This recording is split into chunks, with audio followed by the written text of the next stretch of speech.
If you open the level lighting underscore static lighting, then you can find this basic scene. It's pretty much just an L shape or a C-shaped room. 2 small corridors and a room here. And this is the test level for some static lighting. So we can first take a look now at how the static lighting system in Unreal works in detail, how Lightmesh works with that, some of the settings, rebuild quality, those kind of things. Then we can move on to light channels, and after that we can do some dynamic lighting. So static lighting, first of all, there is something called a Lightmesh importance volume, which is this. Without this kind of volume in a level, so you always need to have this in a level. If you do not have this in a level, you will not get high quality Lightmesh lighting. So if I delete this for a moment and rebuild the lighting, and I'm going to rebuild that with Lightmesh enabled, of course. So what Lightmesh basically is, it was implemented, I think 2010, 2009, 2010, somewhere in Unreal Engine 3. Or perhaps a bit earlier, no, or somewhere there. And it basically gives global illumination, radiosity, and so on. So it calculates complex lighting. And you can see here what happens without Lightmesh.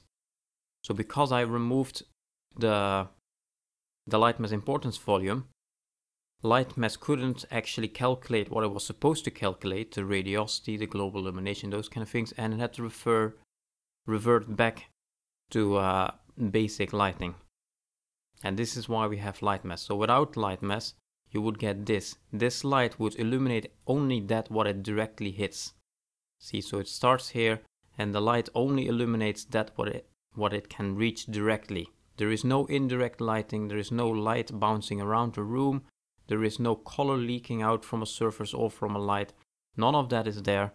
All of those kind of things are unique to Lightmesh. Sometimes I do turn it off like that. I tend to do that sometimes to very quickly see how it looks. Get a very quick preview, because it's by far the fastest method, as you can see. But it will give you a very simplistic lighting result. So either way, a Lightmesh importance volume, that should be around every part of the level where you can go. So every part of the level where you can go to as a player should be inside the Lightmesh importance volume. Distance, scenery and all that, that should be outside. Basically everything inside this box, or inside several of these boxes, you could have a couple of these if you have a bigger level. Everything inside this box will get high quality lighting with indirect lighting, with radiosity, with all the advanced stuff. And everything outside that box will have simplified lighting. This is an optimization. It will make sure that the engine doesn't have to calculate complex lighting for the entire level. For example, you might have a very large landscape surrounding your level. Well, then the engine doesn't have to calculate a complex lighting for the entire landscape, which would be slow. So it speeds up the rebuild times pretty much. In this case, I'm gonna make my Lightmesh importance volume again, the one I just deleted, and I'm gonna place it simply around the entire level, since the level is it's a very simple small level anyway. So you make the builder brush the shape that you want to have, the size of what it has to cover. Now this is already in the right size. If it wouldn't be, you can always right click the cube here and type in the size you're after. Either way, you make the builder brush cover what it should cover the entire playable area. And note that the faces here are red for me because I turned that on over here. So it probably looks like this to you. It's just a bit easier to see like this. Either way, then you right click the volume button over here. Then that drops off the resolution here because my screen is much bigger than what I record. But in the right click menu there, find Lightmesh importance volume. And add that. So I've added that. And you can see if I move the red brush away, it leaves the yellow brush behind. This is the Lightmesh importance volume. So everything inside this is high quality lighting, everything outside it low quality lighting.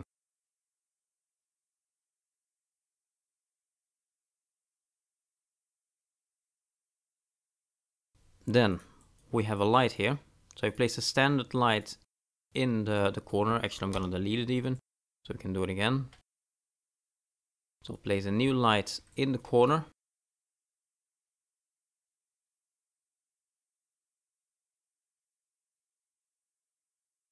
And there's a cube here. I'm very quickly going to turn off a setting just to get some default behavior going.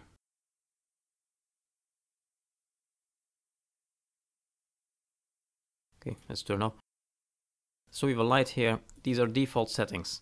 So what we've messed with before was brightness, light color, and fall of exponent and radius.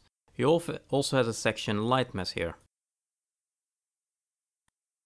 In particular, lighting scale is what I tend to work with. The other three I don't really touch usually. There's very few rare cases that I mess with these, but it's pretty much the lighting scale. And the lighting scale is how much of its light survives as it bounces around. So this light will go from there, it will hit the wall here, and then it will bounce back, and then it will hit the wall over here. This number controls how much energy it still has after each bounce. So the first time it bounces, it might still have 75% of its brightness as it travels back. Now this surface absorbs, say, 25% of its brightness or so, then 50% of its original brightness bounces back up, illuminates this part, so it bounces back and forth, and it gets weaker and weaker as it bounces around. This number controls how much energy it retains as it bounces. So if I set it to 1 and rebuild, this will be fairly bright over here. And you can see after rebuild it looks like this. Also note that I forgot to change the radius. I had left the radius on the default size, default value, but it was actually too small, so I forgot to increase it upwards. But you can see here it's indirectly lit. Only these walls and part of this wall here, only this part is directly lit, the rest is lit up by bounce lighting. Lowering this number would make this darker because there would be less bounce lighting around. You can see after rebuild looks like this. It's still a little bit illuminated. You can see it's not pitch black here, but it's noticeably darker. I usually scale this down a little bit or quite a lot, depend on the level, depend on the visual style, etc. Something I can show you later on in the actual level. But usually when it has to be more dark indoor levels, kind of dramatic, I scale this down quite a lot. So I have harsher contrast between bright and dark. There is less indirect lighting around. And if it's a very realistic bright style, think Mirror's Edge, then you want to keep it quite high. Lighting saturation is how much of the original color is retained as it bounces around. So let's say the light is red. So how much of that redness is retained as it hits the wall and bounces away from it? How quickly does it desaturate? And the other two I never really use and never found much use for it either. It's mostly indirect lighting scale. Then, as I mentioned in the beginning of the video, there's actually a sixth way of lighting up a scene in Unreal.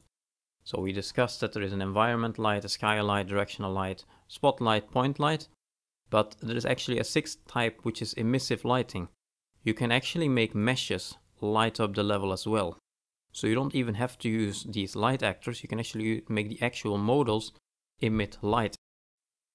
So if you look around the corner here, we have this green cube here.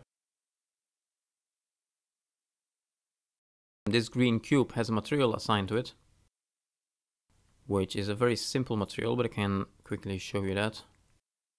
So the material can be found in the package in the content browser that carries the name of the level, because the material is actually embedded within the level.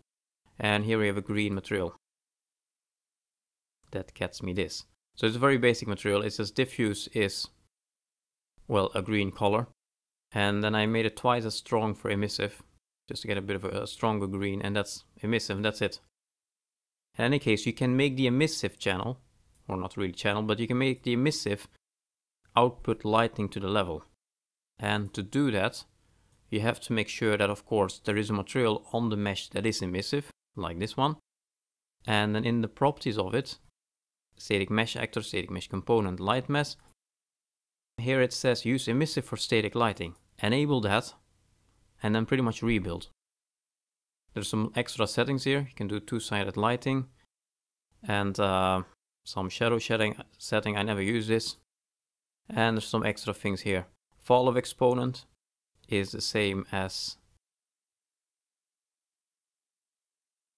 that's pretty much the same as a fall of exponent there. light explicit influence, that's pretty much the radius. So you can scale the radius with this. If you leave it on 0, it kind of automatically figures out what it should be. And then you can try to make it a bit brighter. That's pretty much it. So I'm going to set explicit influence to say 512 and rebuild. And you can see after rebuild it looks like this. So the cube actually emits light now. This is mostly useful if you need very strange shapes. So the one problem here is that if you want to make, for example, a tube light, a very long horizontal light, that's quite hard to do with point lights. What you would do, technically, would be, if you need a very thin, long light, this is what we've been doing for ages since Unreal Engine 1 pretty much, is you pretty much end up doing this. Which is of course not really ideal. First of all, it's not really perfectly straight. You can see it's pretty much a sphere, in, out, in, out, in, out. And you get a lot of lights going around, which is not really a problem because all of these are static lights. So you can have as many of these lights around as you want in the level. They're all converted to light maps anyway. It doesn't really matter. It doesn't have a performance hit. It might slow down your rebuild a little bit, but other than that, there's not really any hit. So it would be fine doing this, but it's of course not very clean. It's hard to work with as well because you have so many lights around. So it's not ideal. So for cases like those, I would consider getting myself a mesh like this, setting it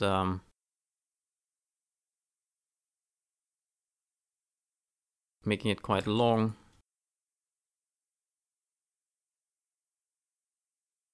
I would consider doing this.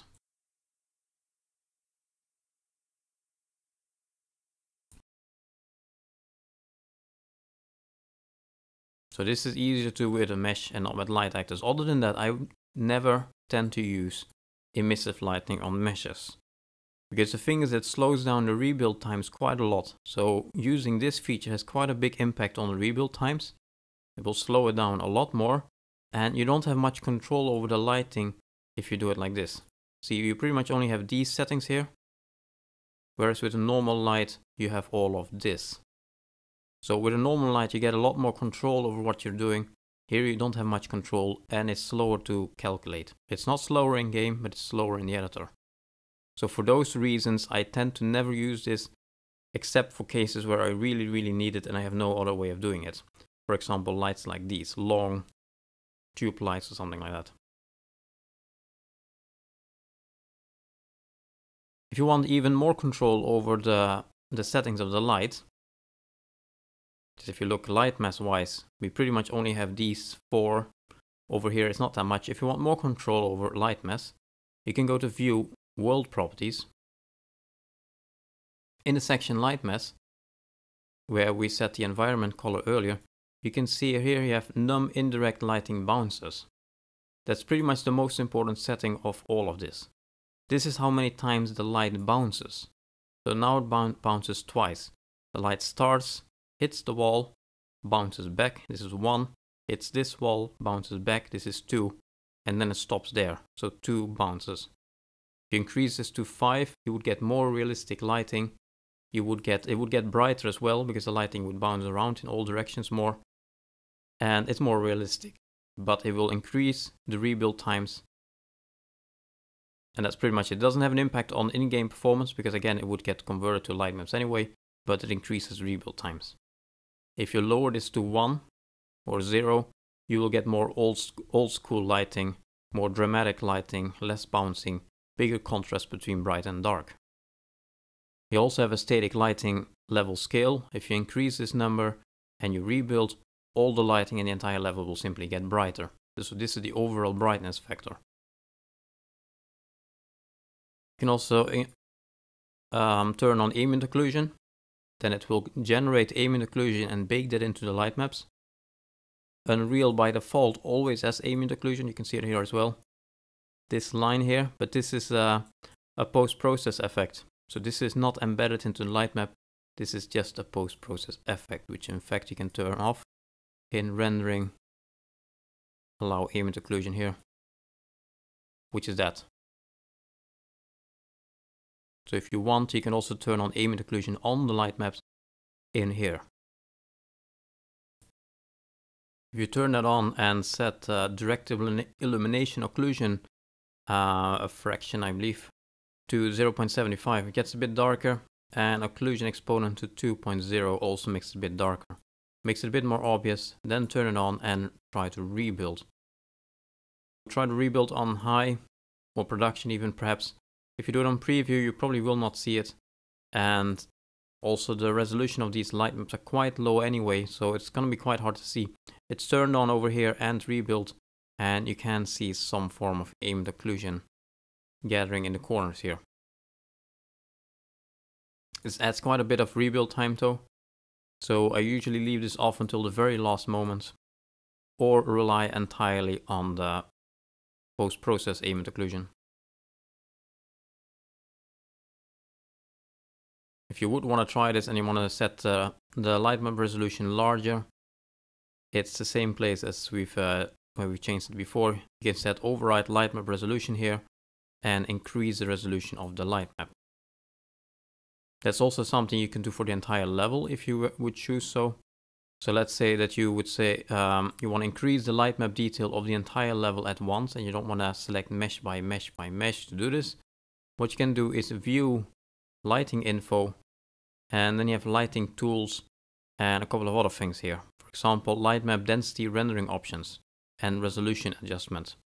So let's take a resolution adjustment, and then you get this window. I'm gonna save that for a moment first. So you get this window, and here you can select which types you want to change. So you can say, okay, I wanna change all the static meshes. And the minimum light map allowed is 32, that's fine. So the smallest light map that any mesh will use is 32. The biggest one is 256. That's not that good because it's already 512, as you can see. So let's say the biggest allowed size will be 1024. Then you can see, okay, I want to do this on the current level. And I want all the light maps in the current level to become twice their current size. So you do apply. And now you can see when you select the mesh, override light map resolution is 1024 instead of 512 that it was. If I set this to say 50% and press apply,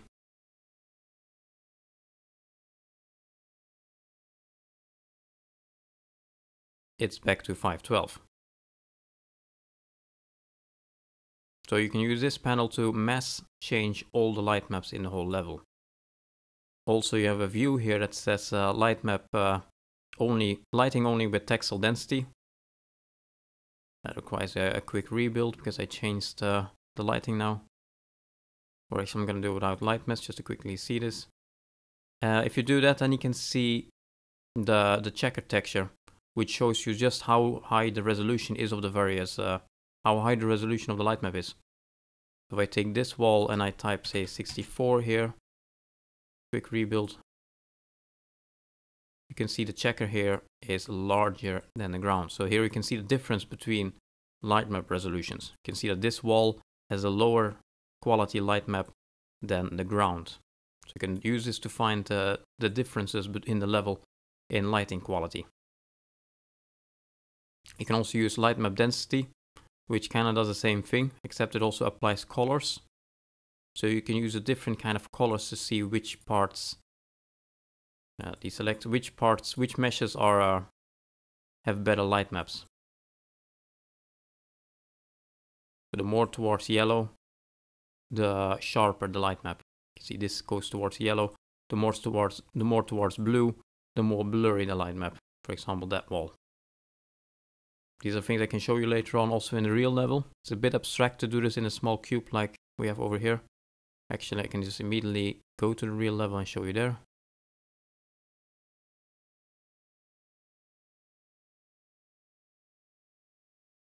And this is what the real level looks like. You can see, for example, this is red. This is extremely dense, has a very dense light map. It's not set over here, but we can look in the content browser then. And you can see this is 64 actually only. It only has a light map 64, but this is a fairly small object. This is a very dense light map. Then the ground is pretty much blue. So you could say perhaps the difference in lighting quality between the ground and this pillar or whatever you want to call it is perhaps too big. Perhaps we should change this one to say 32. So those are the things you would do in real level. You can see that the surroundings are correctly blue. That's good. So the far away distance stuff has a lower resolution light map, which is correct because you can't get close to that anyway. You can see for all surrounding meshes, the light maps we are doing override light map resolution and set it to 64.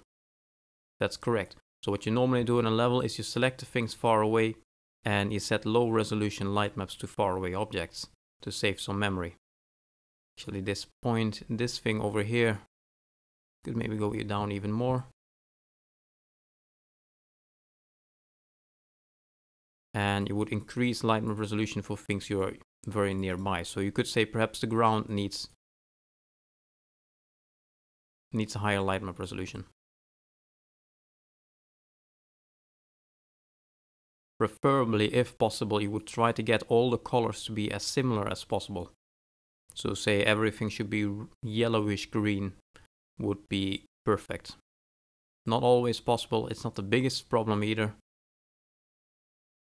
It also kind of depends on how the artist made the mesh. For example, you can see this is a single mesh which has two different colors, blue and green. And in this case, it comes down to how the artist made the mesh. So it's not something you can change over here.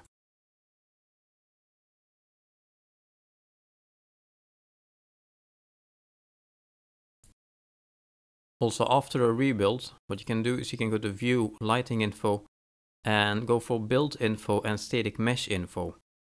And that will get you this window and this window. These two windows give you additional information on how the lighting is done in the level. So lighting build info, you can see here, you can see the meshes in the level, and you can see how much time they took. So the majority of rebuild time went to static mesh 11. So this one took 18% of the time to build the lighting on the level. So if you get really long rebuild times, you can use this panel to try to figure out where the time is going. You can also see which one has the highest resolution light map. So this mesh, this uses the most light map resolution. It uses the most memory for its light map. It needs 341 kilobytes to store its light map. If you double click that, it will go there. And you can see it's that wall. And that is correct, because remember, this is the one that's set to 512, whereas the other walls are set to 256. So you can use this to trace meshes with a too high light map or meshes that waste too much memory. The 11 one here, that is the roof.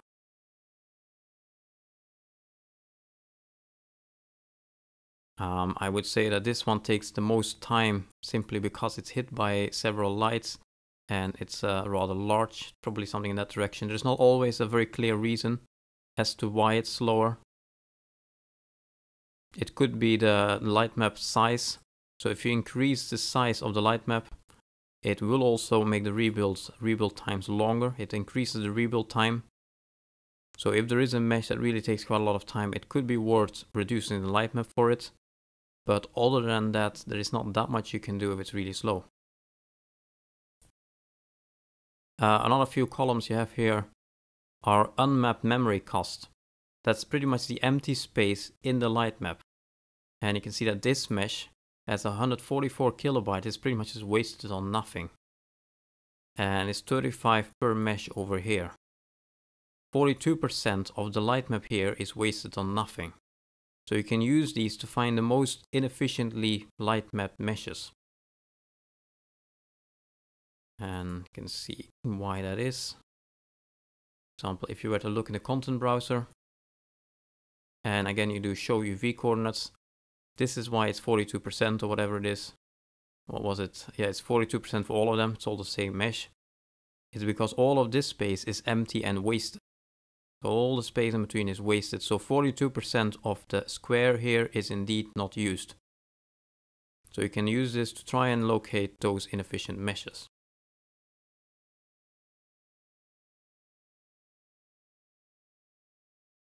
If you look at the other window, static mesh lighting info, it shows you, for example, which one do not have light map UVs, in this case all of them. But you can use that to try and find a few of the meshes missing light map UVs. You can see the resolution that they have. So you can sort that and find ones with an excessive resolution, for example. You can see how many bytes. That's pretty much the same as the size is over here. It's pretty much the same as that column. How much size they take and a few other things unused. If you look at those two windows in the real level, so I just rebuilt this, the video level here, and then I got the same panels here. You can see all the meshes have light maps, that's fine. 256 is the highest in here, that's good as well, there's nothing excessive in the level. The size is easy to see in the other one too. But again, since all of them are 256, there is nothing excessive there either. You can see how many lights affect a specific mesh. Since they're baked into light maps again, it doesn't really matter anyway how many are hitting each mesh. Could have a slight impact on rebuild time, I guess, but that's about it. Same in the other panel here. You can see the majority of time is spent on light map surface collection. That's actually the brushes, because there's a couple of BSP brushes in here. You can see this is brush. If you hide the mesh, you can see there's some brushes in here. So the brushes actually took the majority of time to rebuild.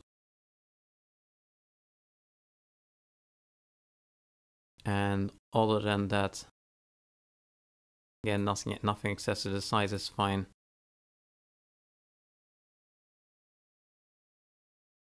There's a couple of meshes here that have about 60% unused UV space. That's quite bad. It could have been done better.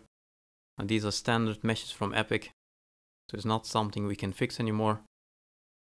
But it's something that could have been done better. That's those. So let's look at that in the content browser. But it's a hard mesh to unwrap as well, so I can understand why it happened like this. You can see so 66% is empty in between. But it's indeed quite hard to lay this out in any other way, I guess. Guess you could have broken it up in the middle and then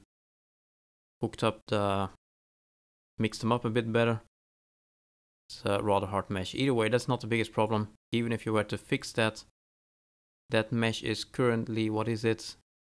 Only 21 kilobyte in light map size. So even if you were to fix that, you might win 100 kilobyte or so, but I mean, it's not the biggest problem. So in general, the map as it is here is pretty clean. It's correctly done. Also, what about brushes? If you double click a brush surface, if you double click that, you get the surface properties, which is that. And then here it says light map resolution 32. So to adjust the sharpness of the lighting on BSP surfaces, on brush surfaces, you double click it, and in light map resolution here it says 32. This is, however, opposite of meshes. So in a mesh, if you want higher detail, higher quality, you would set override light map resolution to a larger number, for example 64, 128, 256, which by the way is always a power of 2. This should be a power of 2. And then you would get a higher resolution light map, therefore better shadow quality. For brushes, however, the number should become smaller. That's kind of confusing, but if you want this to have better light map quality, you have to type 16 or 8421, 1 being the maximum quality. And the reason for that is because while meshes, the number here represents the resolution of the light map, therefore a bigger number means a higher resolution. For brushes, the number represents the number of units per pixel. So if it's 8, it means that every 8 units in the world get 1 light map pixel available for them. So 1 pixel on the light map. Therefore, if this is a larger number, say 128, then 128 units, which is about from here until here, if I would guess. About the width of the staircase, a bit less maybe. Then all that space would have only a single huge pixel stretched out over it. Therefore, the light map resolution is very blurry. However, if I type 4 here, then only 4 units. Then 1 pixel cover only 4 units. So the pixel density is higher. Therefore, the light map resolution, the quality is better. So for brushes, lower is better. Also, you have some flags here. Show you that later on as well. But to be correct, you would have to turn off the lighting on faces you cannot see. So with the brushes here, so you can't see the sides. You can't see all of this. So to save some space, what you would do is you would select the surfaces you can't see and turn this off. And or alternatively, you would type a very blurry light map resolution like 16,384. So the engine doesn't have to waste any light map space on the sides. So it would basically just do all the sides with like just 3 or 4 pixels. So what I also usually do when I have brushes like this is I make sure they all share the exact same material. So they all share the default texture, as you can see. And then I can easily right click one of them, select surfaces, select matching texture. Now it selected all the surfaces with that texture. And now I can change the resolution for all of them at once. So that's what I usually tend to do.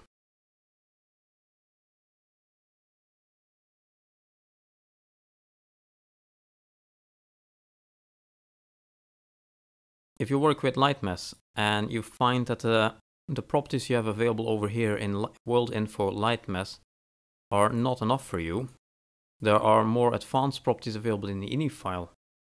And that will give you a lot more advanced control, similar to Mental Ray in Max and Maya. So you get all those advanced settings like the number of photons emitted and all those things. So if you want access to that, what you should do is turn off the editor, because you can't edit these files while the editor is running. And then navigate to the config folder in your UDK install directory. And in there you find UDK lightmesh.ini. This controls Lightmesh and it also controls those advanced settings. If you open that up in Notepad, you would see this. And here you can see a lot more options. Most of this is far too complex to mess with, I think. It's not really needed either. I've never found any real use for it. But if you really want to be experimental or you're after a very specific result, this would be the place to go. You can see some general options here for static lighting. So more general options over here, there as well, more there, etc. And then you can see, etc., more options all the way through. And then you can see here, you have settings per quality. So here you can see the medium quality, high quality, production quality. That's the same as these boxes. So that's the quality and the settings for those presets, pretty much. And here you can see the advanced options, the number of photons emitted and array scale, all those things. All the things you have in an advanced renderer are found in here. Again, I think this is far too complicated to mess with on a day-to-day basis. I never really found a use for it either. But if you're at home in this, you might want to look through this.